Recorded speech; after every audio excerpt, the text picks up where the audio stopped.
secret mission? What plans? What are you talking about?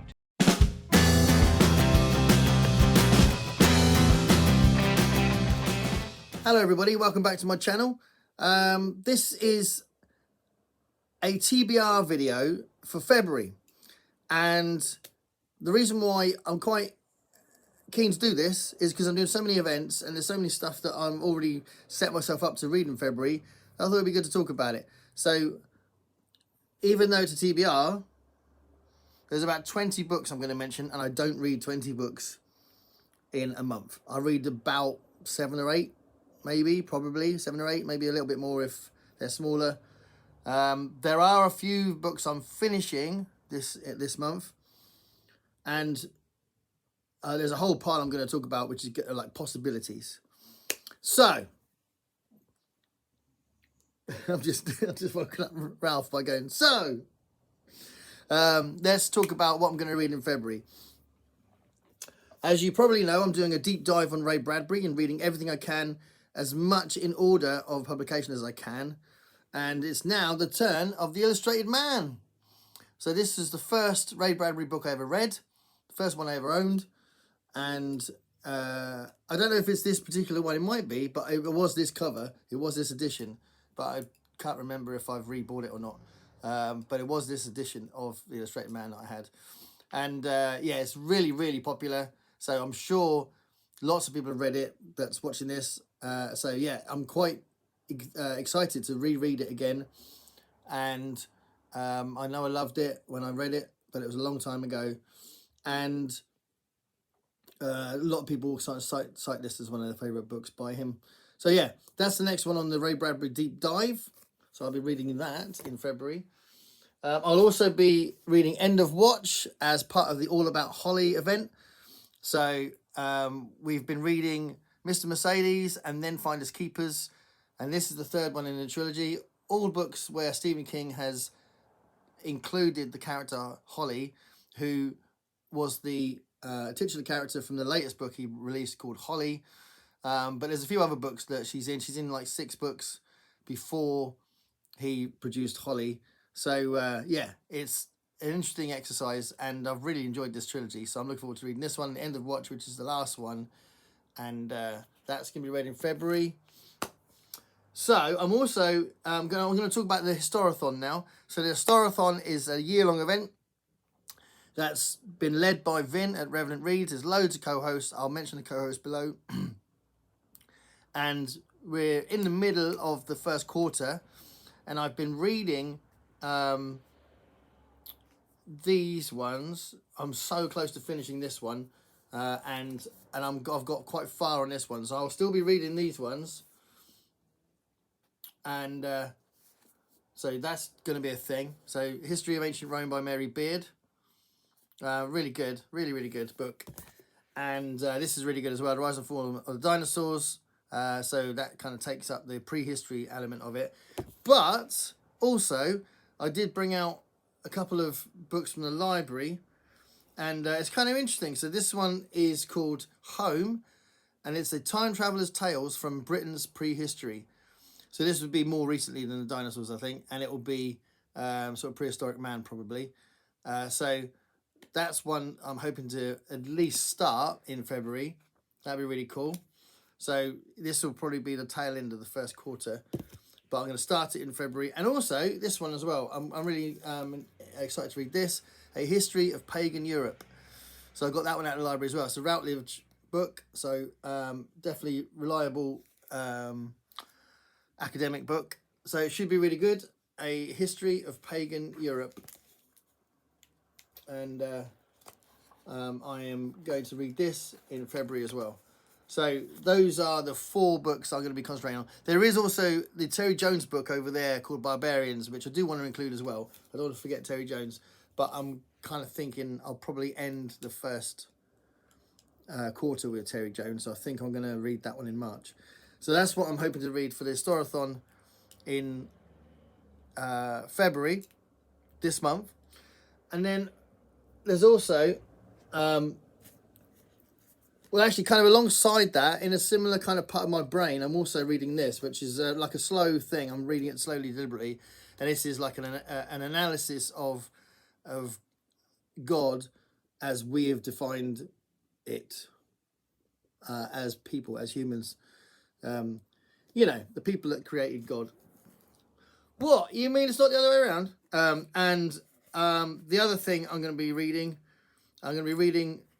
some stuff, my next bit of the 24 for 24 banned books project.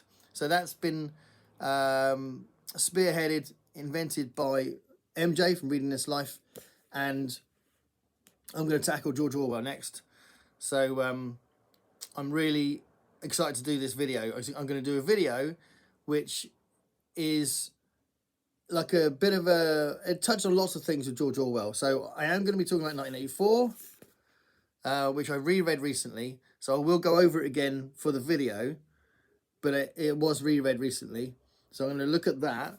But the one that I'm going to reread for this event is Animal Farm, and I love this book. I absolutely love this book. So I'm looking forward to rereading this.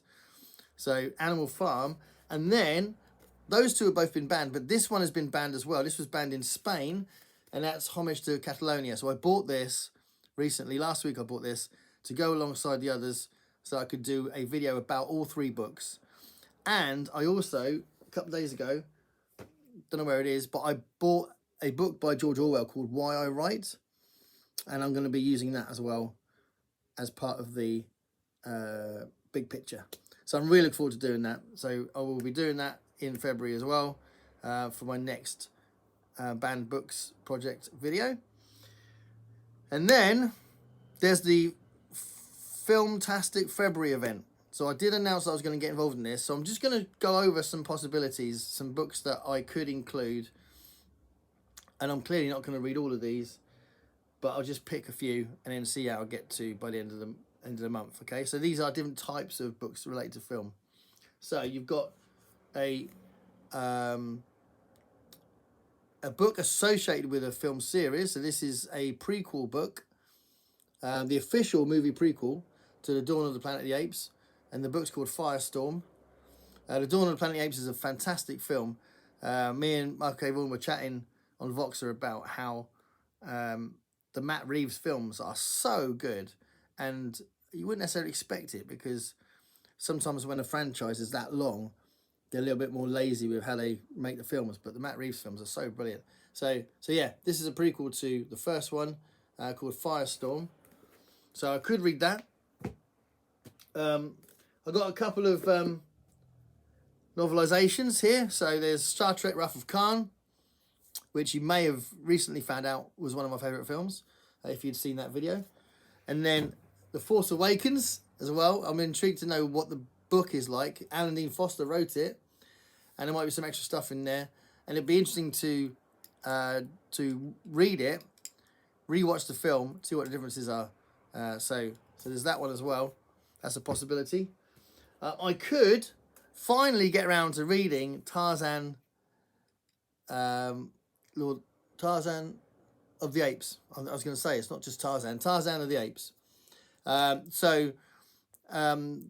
I think about some of my favourite films historically, some of the films that I've loved for many, many years, a film comes to mind that was, when I was a teenager, it used to be in my top 10 films. I absolutely loved it. I haven't seen it for a while, but when I was a teenager, it was in my top 10 films, and that was Greystoke, The Legend of Tarzan, with Christopher Lambert playing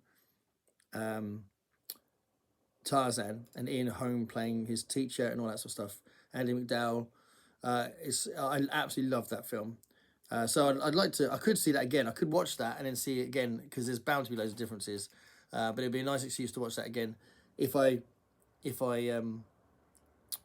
get to read this. So this is definitely on the top of my TBR now. So that could be a good one. As you may know, I've been reading the Hard Case Crimes books, and there's one of the ones that I've got in that series is actually written by Brian De Palma. So Brian De Palma is a film director who directed, what did he direct? Phantom of the Paradise, which is one of my favourite films. He directed, Brian De Palma, Scarface. He directed, what's the one about? Is it called Body Double or something? He did he direct? Anyway, he's a really important director. My mind's gone blank. But did he direct Carrie? Did he direct Carrie? I'm not sure if he directed Carrie. He might have directed Carrie. But yeah, Are Snakes Necessary is a high case crime book, which I could read because I'm reading these anyway, so it'd be a nice excuse to read this. And looking at it, actually, quite a big font. It might not be that long. So yeah, this would be interesting. Could be something I could read for it. This is on my TBR. It's been on my TBR for a long time, and this is an interesting one because this is Adam Roberts writing quite a philosophical science fiction book that's springboarded off the film The Thing by John Carpenter. So this is a book that I don't actually think contains the plot, or it's not some sort of novelization or some sort of remake or whatever of The Thing, but it's the setting of The Thing, and I think the alien aspect of it, I think as well, I haven't read it, has given him the impetus to write this book. But it's ultimately an examination of philosophy. So I think it'll probably be quite heavy, but really intriguing. And I've read one book by him that I thought was brilliant called Better. So it'd be interesting to see what this is like. So yeah, but definitely a philosophical based book, I think, Adam Roberts. I could finally read the biography of Selma Todd, and I think a lot of this is the sort of scandalous way that she, and mysterious way that she died. So I've been warned that it's a little bit kind of Hollywood Confidential, kind of sleazy, rumory kind of thing. But yeah, I do really want to read this, and it took me ages to find it. I actually hunted it down for years, and then found it. This was before the internet, and I hunted it down for years. And when I found it, I was so chuffed. So anyway, yeah, I could read that. I still haven't read it. It's ridiculous. I've had it so long. I could read Ethan Hawke's book Ash Wednesday. Ethan Hawke, great actor. Could read that. Apparently, he's a good writer, I've heard. I could read Charles Bukowski's Hollywood. That'd be a nice reference to the event. So his book Hollywood, which is obviously his scathing attack on Hollywood. But yeah, it'll be Bukowski all over it, but within the context of Hollywood. And then last option for this event, which is quite an interesting one, and that is Out There Screaming. I could read something from this because this is a horror anthology that's been edited by Jordan Peele. And Jordan Peele is a fantastic film director. He directed Us and Get Out and Nope. Nope is really underrated, I think, by the way. So those three films he directed, and he also presented the latest version of Twilight Zone. I think he's a really interesting guy. Started off as a comedian. I'll do a thing about him, I reckon, one day, because I think he's really good. But Out There Screaming is as an anthology of new black horror. So I could read something from this as well. So that'd be quite cool. So there we are. Those are my possible books for me to read in February. I'm going to absolutely stick to a lot of those. And if I get any other ideas, then they may appear. But it's quite a lot to get through. Let me know what you think. Are you getting involved in any of those events? Have you read The Illustrated Man? Have you read Animal Farm and Homage to Catalonia? Have you read End of Watch? Have you read the Sean Hudson book that have I mentioned that? Have I mentioned the Sean Hudson book? I probably haven't. No, sorry. The other thing, sorry, I nearly left one out. At the end of the month, Ollie is bringing back Garb August for one weekend called Wasted Weekend. And I did a video where I asked people to vote for what book I should read, and Sean Hudson's Relics came up. So that's over there for me to read. I forgot to go and get it. So yeah, Sean Hudson's Relics. That'll be my first Sean Hudson book that I've read. That's also going to be read as well at the end of the month on that weekend. Loads to look forward to. Let me know below what you think. Thanks a lot. Stay curious, everybody. Bye.